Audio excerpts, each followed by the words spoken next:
acessar o nosso painel aqui, nosso painel de exemplo, e dentre as ferramentas que existem no painel, tem uma seção exclusiva para os e-mails, tá? Que fica mais para baixo lá. Tem ali gerenciar e-mails, whitelist, blacklist, definir o webmail, mas o que a gente vai precisar para agora é o gerenciar e-mails. Bom, indo ali, agora o André vai mostrar, vai fazendo o procedimento e eu vou comentando. Ali o gerenciar e-mails, ele reúne as principais ações assim para gerenciamento de uma conta de e-mail em si. Então, quando a gente quer criar uma nova conta de e-mail, a gente vai ali no primeiro ícone que vai ter, que é o criar conta. Abaixo vai abrir a opção para selecionar o tipo de conta. Ali já tem uma breve descrição do que seriam os tipos de conta, a gente até vai comentar depois do alias, que também é bem usado, mas nesse exemplo agora a gente vai criar uma caixa postal, que é de fato a conta de e-mail mais tradicional, que é aquela conta que envia e que recebe, que eu acesso ela de algum local. Então é bem fácil, né? Bem intuitivo, é só tu selecionar o tipo de conta, né? O André selecionou ali o criar caixa postal. Ali no campo e-mail tu vai escolher o nome, né? Então ele vai usar ali exemplo, mas tu pode, por exemplo, colocar contato ou o nome do colaborador. Enfim, isso fica ao critério do que for melhor, mais intuitivo para vocês, para a empresa. A senha é bem importante, né? É interessante colocar uma senha segura, com pelo menos 8 caracteres, entre números e letras, maiúsculo ou minúsculo, porque quanto mais diferente, mais variado for, mais seguro vai ser a senha. E isso é algo bem importante, porque uma senha muito fraca pode apresentar vulnerabilidades, enfim, pode acarretar em dificuldades no futuro, né? Quanto ao tamanho da caixa postal, também é uma coisa bem importante, porque a gente costuma não se preocupar tanto com isso, porque a gente está acostumado mais a usar provedores gratuitos, que a gente nem sabe se existe um limite, né? A gente simplesmente vai utilizando. Já numa hospedagem, eu tenho um determinado espaço contratado, e dentro daquele espaço que eu tenho, eu defino um tamanho para a conta de e-mail que eu estou criando. Então, é importante escolher um tamanho bom, né? Ali o André vai criar com 50 MB, que para inicialmente, para uma conta que não vai ser usada, é ok. A gente recomenda, assim, quando faz contato com o suporte conosco e pede uma sugestão para isso, a gente recomenda um 100 MB, que é um tamanho legal, assim, para não se preocupar, digamos, nos primeiros meses de uso, assim. Claro, se for uma conta que tenha bastante uso, já é importante até colocar em gigas, né? Nem trabalhar com espaço tão pequeno assim. Mas, enfim, é bem intuitivo ali, o André acabou de criar uma conta de e-mail, né? Logo que cria, ela já vai aparecer ali na listagem das contas. Aparece do lado o status, o espaço alocado, que foi o tamanho que a gente escolheu na hora de criar, o tamanho, né, que é o tamanho... Desculpa, o espaço utilizado é o espaço que a conta está usando, né, é o que o conteúdo hospedado nela está ocupando, e o tamanho, que é o tamanho que foi escolhido na hora de criar a conta. E logo ali ao lado no editar tem algumas ações, como editar o tamanho. Então, por exemplo, eu defini 50 MB e aí eu vou conferir ali no painel, a conta já está usando 99%. Então, eu vou ter que aumentar esse espaço para a conta não deixar de funcionar. Porque o que acontece? Se a conta fica usando 100% do espaço, ela não vai ter espaço para receber coisas novas. Então, quem está te mandando e-mail vai retornar uma mensagem de erro te informando que a cota foi excedida. E ela também não vai ter espaço para salvar o que tu está mandando.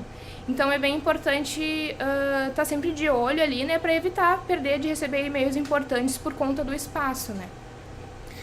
Também existem outras opções aqui no editar, né, individualmente a conta. Configurar o spam, a gente possui um filtro de spam, a gente lançou faz pouco tempo até.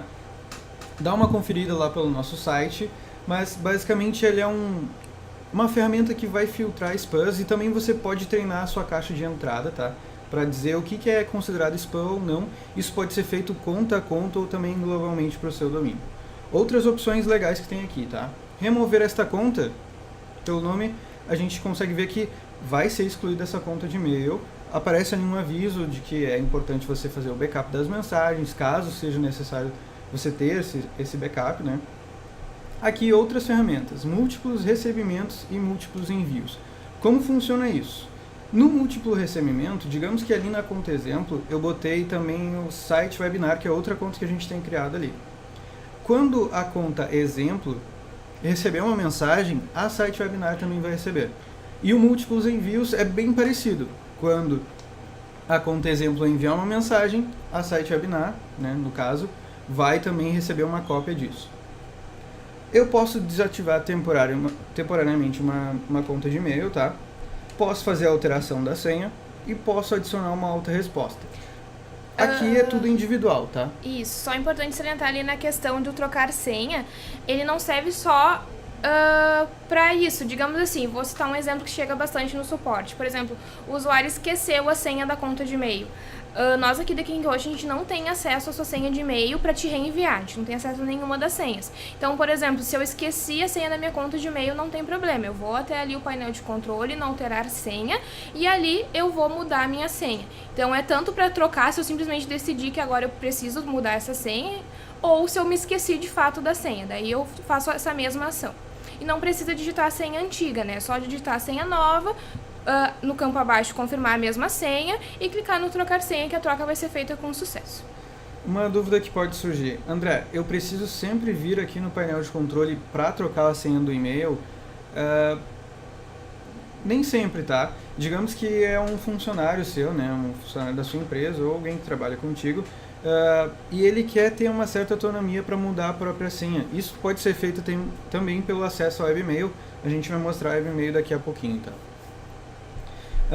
Uma outra ferramenta que existia aqui é o editar tamanho. É bem simples, tá? Para cada coisa que a gente clica ali, né? Para cada item clicado ali, surge uma nova pop-up aqui na nossa tela. E como eu até citei antes, né? É importante, se eu ver que uma conta de e-mail passou de 90%, se eu estou acompanhando ali pelo painel, essa porcentagem de uso já está assim, é importante ali no editar tamanho dar um pouquinho mais de espaço para ela, claro, se eu ainda tenho disponível no meu plano, né, para evitar de fato que ela use 100% e acabe gerando a questão do erro que eu expliquei. Se a conta está usando 100%, alguém tenta te mandar uma mensagem, ela vai retornar com erro dizendo que a cota excedeu. Uma outra dúvida que também possa surgir é a qual? Qual é o espaço que eu tenho para uma conta de e-mail, tá? Eu posso ter de 1 MB a 10 GB por conta de e-mail. Mas qual é o limite de quantas contas de e-mail eu posso ter? Bom, isso a gente não pode limitar tanto porque depende mais do espaço total que você tem ali para espaço de e-mails. Aqui no nosso caso a gente tem quase 50 GB, né? Porque eu já usei um pouquinho aqui, alocando um pouco de espaço para cada uma das 3 contas que eu tenho. Mas basicamente eu posso criar, por exemplo, milhares de contas, né, centenas de contas com 1 MB, por exemplo. Eu conseguiria enquanto houvesse espaço disponível para ser alocado aqui nas contas de e-mail. Então, basicamente, a gente não limita por quantidade. Dentro do espaço que o plano que tu contratou te oferece para e-mails, tu pode dividir da forma que tu achar melhor. Seja em diversas contas de e-mail, seja em 2 contas de e-mail, metade para cada uma. Então, essa divisão é bem tranquila e fica a teu critério. Claro, só confirmando, né, como eu tinha falado, e o André também citou, o máximo possível para uma única conta de e-mail é 10 GB. Isso aí. Bom, além das configurações únicas que eu tenho para cada conta de e-mail que fica ao lado de cada uma dessas contas aqui no painel, né? Quando eu clico em editar aqui do ladinho, eu também tenho algumas configurações globais, que ficam aqui dentro da opções de contas, que é configurar o anti-spam globalmente, baixar a tua lista de e-mails em formato CSV, isso é bem útil, caso você queira editar alguma coisa, enfim, exportar de alguma maneira. E eu também posso adicionar ou remover uma autorresposta coletiva que pode ser útil se a sua empresa, por exemplo, vai parar por um determinado período. É bastante usado em férias coletivas, assim, de fim de ano, feriado prolongado, para não ter que... Claro que cada conta individualmente tem a opção de adicionar autorresposta, mas acaba que é mais prático, né, usar essa opção global, que aí tu configura uma vez e já replica para todas. Isso. A gente também gostaria de falar um pouco sobre os outros tipos de conta que a gente consegue criar aqui pelo painel. Então eu vou de novo aqui na ferramenta Criar Conta. Bom, o modo tradicional de usar o e-mail é uma caixa postal, é o que a gente tem criado, né? A gente tem 3 exemplos ali, mas também tem outros tipos de criação de conta, tá? O criar diversos e-mails não é um novo tipo de conta, o painel só vai te permitir criar várias contas ao mesmo tempo. Provavelmente você só vai colocar ali contato 1, contato 2, enfim, o nome das contas e o espaço que elas vão ocupar, então é mais textual, digamos assim, mas essas duas opções aqui são um pouco diferentes. A conta alias, ela é uma conta de redirecionamento, ou seja, ela não é uma conta acessível, não é uma conta que ocupa espaço, a única tarefa dela é, quando receber e-mails, repassar diretamente para uma caixa postal. Então, na prática, basicamente assim, digamos que eu criei uma conta de e-mail do tipo alias, chamada contato@meusite.com.br. E lá eu cadastrei todos os meus funcionários, todos os meus colaboradores da empresa. Quando alguém mandar um e-mail para contato@meusite.com.br, todo mundo que está cadastrado como destinatário do Alias vai estar recebendo essa mensagem que eu mandei, porque essa é justamente a finalidade do Alias. Eu também poderia usar o Alias, por exemplo, para... digamos que eu tenho uma conta do Gmail, né? Eu tenho um e-mail do Gmail, não é um e-mail do meu domínio, mas eu gostaria de receber informações que vão, por exemplo, para essa conta alias, @meu domínio. Eu posso cadastrar que a conta alias vai levar mensagens lá para minha outra conta do Gmail. Isso, não fica restrito a só contas internas que criou na hospedagem, né? O Alias, ele redireciona para qualquer destinatário que tu cadastrar ali, desde que a conta que tu cadastrou exista e esteja funcional lá, deve receber o que tu encaminhar no endereço do Alias. Um outro ponto importante que eu acho bacana comentar é que uma vez que a conta de e-mail ela está criada no painel, não tem como mudar o nome dela, eu não vou ter como editar e nem trocar o tipo. Então se eu, por exemplo, eu criei a contato como alias e agora eu quero que ela seja uma caixa postal, eu vou ter que remover essa conta alias e aí depois vai ficar livre, né, o nome contato@meusite.com.br. Aí eu posso ir lá e criar a minha conta contato@meusite.com.br, dessa vez com o tipo de conta caixa postal. Isso. E ainda existe um outro tipo de conta que é pouco utilizado, né? Um pouco raro de ver. E até não é tão legal assim, só se for muito necessário, porque pode trazer muito spam para a caixa de mensagens. Que é o quê? A conta Pega Tudo, ela tem um esquema de funcionamento parecido com a Alias. Ela basicamente vai receber mensagens e endereçar para uma caixa postal. Mas qual é a ideia dela? Bom, digamos que você tem 3 contas de e-mail, mas quer garantir que quando alguém digite a conta de e-mail errada, por exemplo, você tem a conta contato@seu domínio. Aí algum usuário foi enviar uma mensagem para essa conta de e-mail, só que ela digitou errado. Botou um O a mais, contato@seu domínio. E você quer garantir que essa mensagem, mesmo que o nome da conta de e-mail esteja errado, caia em alguma caixa postal do seu domínio, você pode sim criar uma conta Pega Tudo, mas pode ser uma vertente para muitos spams, a gente pode receber muitas coisas que não deveria receber, enfim, muita coisa que era indesejada. É pouco utilizado, mas é um recurso existe que você pode utilizar. Para usar, né? Outras opções aqui do painel, tá, gente? Aqui tem o webmail. Se eu clicar aqui, vai abrir uma outra página aqui no meu navegador e vai direto para o webmail do meu domínio, que é o webmail.nome do domínio. Eu vou fazer um acesso a uma conta aqui para a gente ter uma ideia. Eu vou usar o exemplo que eu acabei de criar. Vou colocar a senha dela aqui. E pronto, estou acessando o webmail. Claro, eu não recebi nenhuma mensagem ainda, a conta foi recém-criada, mas indica que eu posso usar minhas caixas postais diretamente no navegador, utilizando um e-mail bem parecido com a ideia do Gmail, Outlook Web, enfim. Claro que também eu posso configurar a minha conta no aplicativo do celular, eu posso configurar num gerenciador de e-mails, como por exemplo Outlook, Thunderbird, o Apple Mail da Apple, né, do macOS. E aí vem uma outra questão interessante que é, quando eu for configurar essas contas de e-mails no meu gerenciador, seja o Outlook, o Thunderbird, enfim, eu vou precisar de host de entrada e de saída. Para entrada, a gente pode utilizar 2 protocolos, que é o IMAP ou o POP. Quais as diferenças, tá, gente? O IMAP, ele faz um sincronismo, então tudo que existe no servidor vai existir para o meu aplicativo, para o meu gerenciador de e-mails. O POP é diferente, ele só consegue fazer o download da caixa de entrada. Então tudo que eu envio só fica no meu computador, demais pastas que eu tenho criado eu não consigo ver também, não é?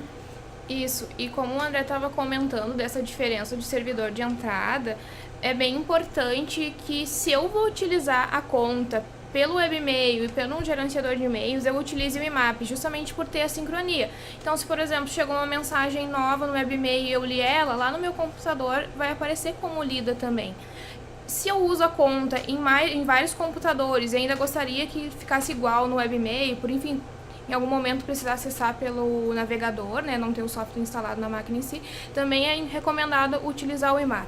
O POP em si, como ele faz o download das mensagens, né, ele até tem a opção de manter cópia no servidor, que é interessante marcar para manter cópia por um determinado período, né, isso no gerenciador de e-mails deixa tu definir por quantos dias vai manter a cópia.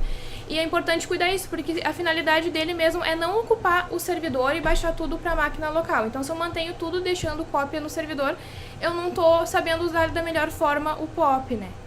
Então, ainda nessa questão de configuração, né, seguindo a questão de abrir meu gerenciador de e-mails, ele está me pedindo o tipo de conta, então eu opto por POP ou por IMAP, conforme for minha finalidade de uso, como a gente estava conversando, né? E aí foi para a configuração do servidor de entrada. Se eu for utilizar POP, eu vou usar POP, ponto, o meu domínio, que aí no caso aqui do exemplo que a gente está vendo, ficaria pop.sitewebinar.kinghost.net. A porta do POP é 110. Se eu fosse utilizar o IMAP, ficaria imap.sitewebinar.kinghost.net. A porta do IMAP é 143. E aí o SMTP, que é o servidor de saída, independente do tipo de conta que eu estou utilizando, ele continua igual, ele não vai ser alterado. Então sempre vai ficar smtp.sitewebinar.kinghost.net, né, seguindo o domínio de exemplo que a gente está usando, porta 587.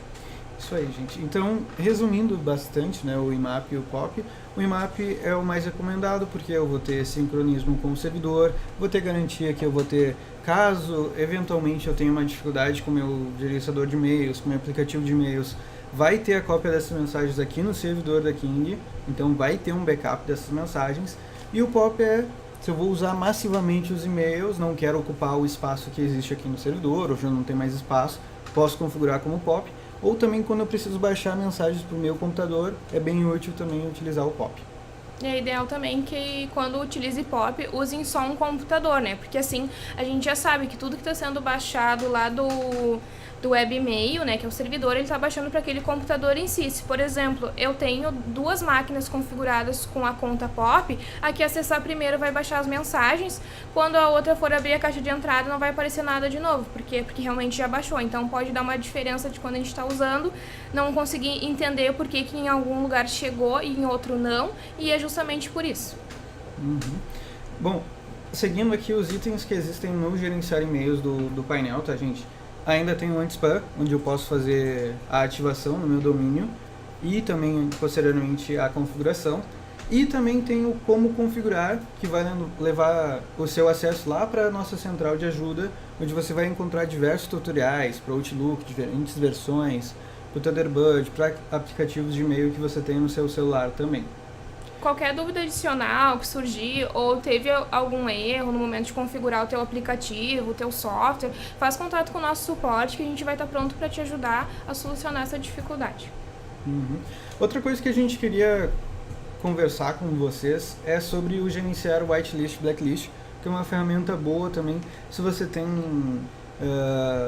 você recebe muitos spams ou recebe e-mails de uma pessoa que você não gostaria de receber, ou então que você gostaria de dizer para o nosso servidor, olha só, as contas do domínio X devem cair na minha caixa de e-mails sem problema algum, sem filtro algum, enfim. Como é que funciona, tá? Eu posso colocar um remetente aqui é só um exemplo, tá, gente? Eu posso colocar tanto a conta de e-mail quanto o domínio, tá? Se eu colocar somente o @gmail e eu vou escolher aqui o filtro blacklist, por exemplo, ó, adicionei o filtro, caiu lá para o meu blacklist, tá? O que acontece? No blacklist, todas as mensagens que vierem de @gmail.com vão ser simplesmente negadas. Não vai cair para sua caixa postal, elas simplesmente vão ser excluídas. É assim que vai funcionar. O whitelist é justamente o contrário. Tudo que você receber do Gmail não precisa passar por filtro nenhum, filtro de spam ou outros filtros que você tenha, pode receber à vontade. Você pode configurar isso a qualquer momento no seu painel, você pode fazer o download dessas listas em formato CSV. Eu gostaria de voltar à normalidade com domínios @gmail, você pode vir aqui também no painel e remover esse remetente, tá?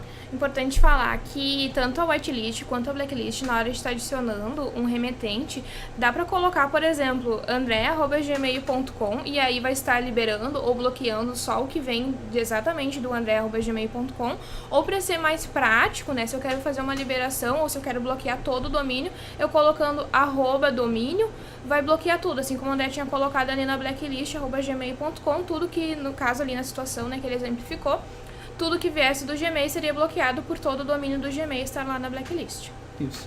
E ainda nessa configuração de whitelist, blacklist, eu posso configurar isso globalmente, ou seja, posso dizer que essa regra vai ser válida para todas as contas do meu domínio, ou então se ela vai ser válida para uma conta ou outra, né? Então posso fazer essa configuração manual, conta a conta, ou somente para algumas contas, e também globalmente vai valer as regras que eu coloquei ali, de whitelist, blacklist, para todas as contas de e-mail do meu domínio.